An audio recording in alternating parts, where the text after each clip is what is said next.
Now that we have our materials, let's go down to our future slime farm and I'll show you how to more or less set up the area so we can have it all fully automated and all you gotta do is just AFK.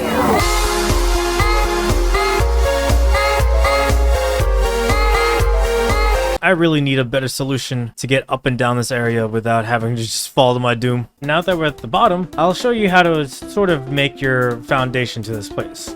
So first things first, on the return line, you want to find out an area that when you dig down, you can see that there's a spot that you can put soul soil in. So you want to mark down these coordinates. In this case, it's negative 1552 by 518. Then from here, go back all the way up. From my area, it actually is in the middle of water. So we're going to have to like clear this area out and more or less like have a passageway going up and down. So let's grab some of our cobblestone that we so thankfully have now. So right over down here. Let's get some glass just so enemies don't spawn on the corners, because these corners actually touch the warm ocean, giving mobs a chance to actually spawn on top of that area.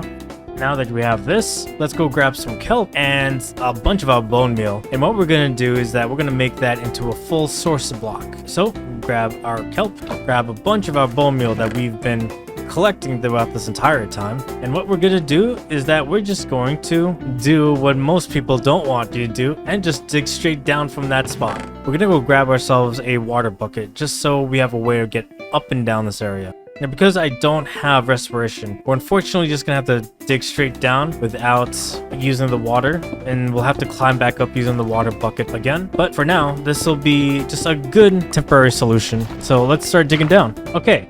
Now that you are down here, let's use a water bucket and climb our way back up. Okay, now that you've made your water elevator that goes up and down, what you want to do is go back to your ladder, or however you went down before, and just knock that down as well. Let me get an axe just so this can be quicker. Let's knock down our ladder. Oh, there are some big slimes beneath us. Time to get ready for a fight.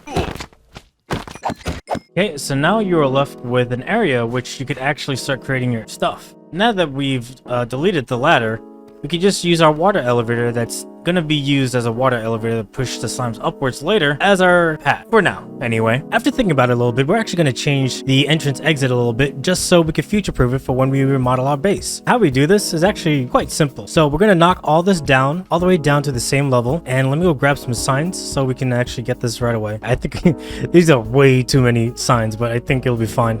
And what we're basically going to do is something like this. Grab some of our building material, in this case we're going to be using cobblestone, and just start digging all the way down. Okay, now that we've made this whole area, let's take our building blocks again, go all the way down, and just basically fill one side of it with whatever material you're using. In this case I'm using cobblestone, and then we're going to just dig all the way down. And now everything on the left side is no longer a source block, which means that once we put down our signs, it should create airside, like that. Now we just continue all the way down to bedrock. Okay, now that you're here, we're gonna place down signs on all the places, but keep the third one up. Oh, go away. I'm busy making a tutorial. Oh, it's about to be nighttime. Gotta go back up real quick. Okay, from the top, now you wanna go down. Just peep your head just a little bit, just so you can breathe, and just start putting down signs on the side. If for whatever reason you don't have any more, just turn over and just do it on one of the sides over here. And just continue doing this all the way down. Just so we have access to it later, we'll put the sign on the other side. We're actually going to need soul sand for this. We're going to head back real quick, grab some soul sand, and we'll take it from there. We actually don't need signs anymore, so we could also put this back. Okay, now you want to go all the way down to bedrock. Now being careful because we don't actually have a safety measure down there yet. Okay, then from here, we want to replace whatever building material you have over there. Replace it with your soul sand. Put down your kelp, and start raising it with bone meal. Okay. Once that's all the way up top, you'll notice that there is a water column right here. But one block of water is enough to slow our descent down to safely make it to the bottom right over here. So once you get that, knock down the kelp, and this should instantly turn to a water column, being sure to collect any kelp that comes down. And just like that, boom. Now you have a really fast way of going up and down this area. Let's go put this back real quick and then we'll continue our build. So we want to take our magma blocks, grab some building material, and then we'll start building out this area. And with the new entrance mechanism, we could just fall all the way down to safety. Just like that. Go away. Trying to do a tutorial. Leave me alone. Quick interruption. I know that only 10% of you actually subscribe to this channel. watching this long, I must be doing something right. So if you like this video, hit that like button and please subscribe to this channel. Any support helps and these videos take a bit long to make. Thank you so much and back to the video. Because this is the bedrock layer, we want our chest to reflect that. Put your chest down like this so whenever you fall and come down, you'll arrive at your chest. You can open it and close it. Is do something like this, and you want to make it 3 away and then another 3 just like that. If you've done it right, the hopper should be located at the very edge of the chunk border. So from here, I'm going to go down at least 4. Then when you've done all of that, then you're going to want to fill up this empty space. So let's go grab some building material. And since I don't really use tuft, we're going to use tuft as like a throwaway building material kind of thing. So again, you just fall, the single block of water will stop the fall, and then we're going to go fill out this entire bottom area up until the chunk border. Now, if you're really trying to optimize this, you could technically blow the bedrock, but honestly, it's not really worth it. Not really necessary, especially if you're not building perimeter. For like a single area build like this, you could just build it on top. It's really not an issue.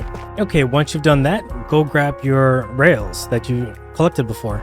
This is like already being very efficient. Like we haven't even completed the build and we're starting to get a bunch of slime already.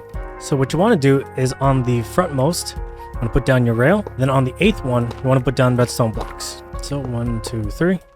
And on the other side, you want to do the exact same thing. So this would be 1, 2, 3, 4, 5, 6, 7. Knock these 3 down. Put down your 3 redstone blocks. 1, 2, 3, 4, 5, 6, 7. And then you'll have 2 extras, which you'll put down as regular rails. On the edges over here, you want to make a U. That'll go to the other side. Now this part is a bit weird. So you're going to have to like knock this one down first. Then put down your rails.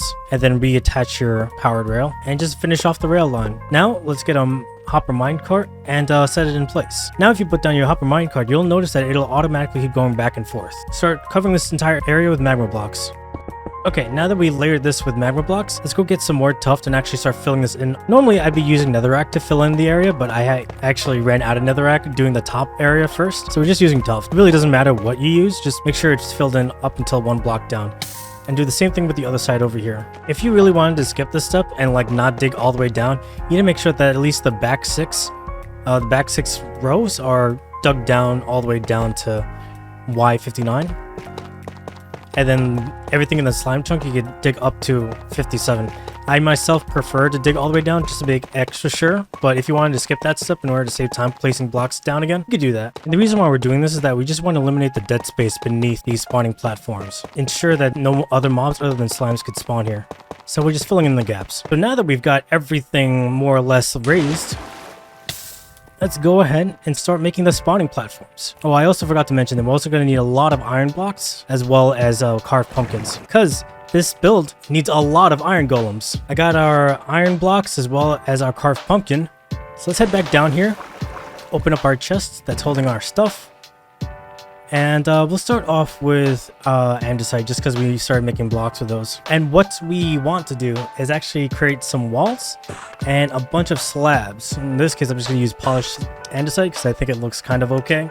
Okay, so grab your half slabs and put them on the top part of the area. So right over here. And because it's only a half slab on the bottom that's missing, no mobs will spawn there, even if it's completely covered. Now from here, find the middle 2-part area and grab your walls and basically construct a pen for which the iron golem is going to be in. Grab your iron blocks, your carved pumpkins, and basically construct it right on top. From there, the iron golem should be fine. And right on top of him, just place down top blocks as well. So it's 3 forward, so you want to make an overhead of 3 as well. Now to make sure that he's safe, place down 2 torches on each side, and then just put down a torch at each corner, just so no hostile mobs on this spot will be able to spawn. Now on this side, what you're going to want to do is lay out the top blocks like you did on that side. The reason why we're using slabs is for 2 reasons. 1, just to save on material, and 2, slimes need 2.1 blocks of area space in order for them to spawn. Which means that if you do a top half slab, this is actually enough area for the slimes to actually spawn in. So to maximize the use of it, we just do that, and they can still spawn in this area. As you can see here, player is only 2 blocks high. Slimes is a little bigger than that. Having that top slab will allow slimes to actually spawn in this area, thus maximizing the amounts, and not having to skip an entire block in order for them to spawn. From here on the corner, you want to go 4 diagonally, so 1, 2, 3, 4, and on the 5th one, place it down. Similar on the other side, it's 1, 2, 3, 4, 5, and then from this side, 1, 2, 3, 4, 5, and on this side, it's 1, 2, 3, 4, 5. That way you could properly disperse the light as optimally as possible. 1, 2, 3, 4, 5. 1, 2, 3, 4, 5. 1, 2, 3, 4, 5. And on the corner over here. And that's really all there is to it. Now we're just gonna keep going up.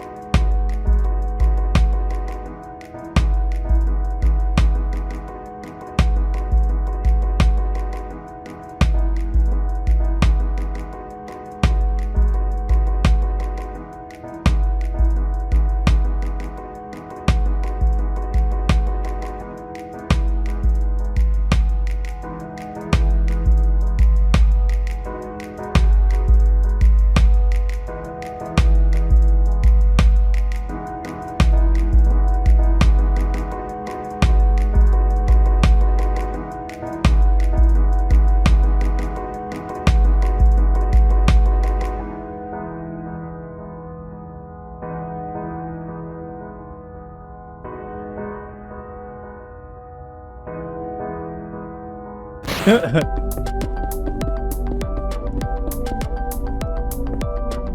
we've emptied out the entire thing. Now we're gonna AFK for 15 minutes and see how much slime balls we get.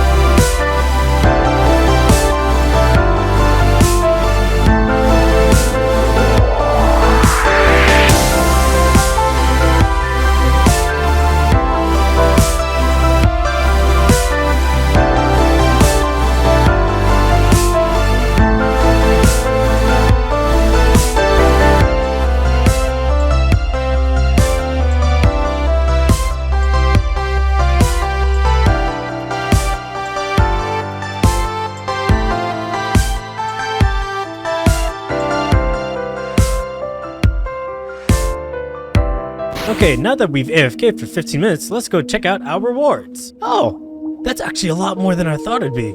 That's awesome. Oh, and with that, we have an entire stack. And that's how you make a slime farm. I can't wait to use this. Well, my roomies, that's it for this episode. If you enjoyed this video, hit that like button, subscribe to see more, and I will see you all next time. But until then, I have been your #1 and most humble host, Kigurumi. Bye-bye.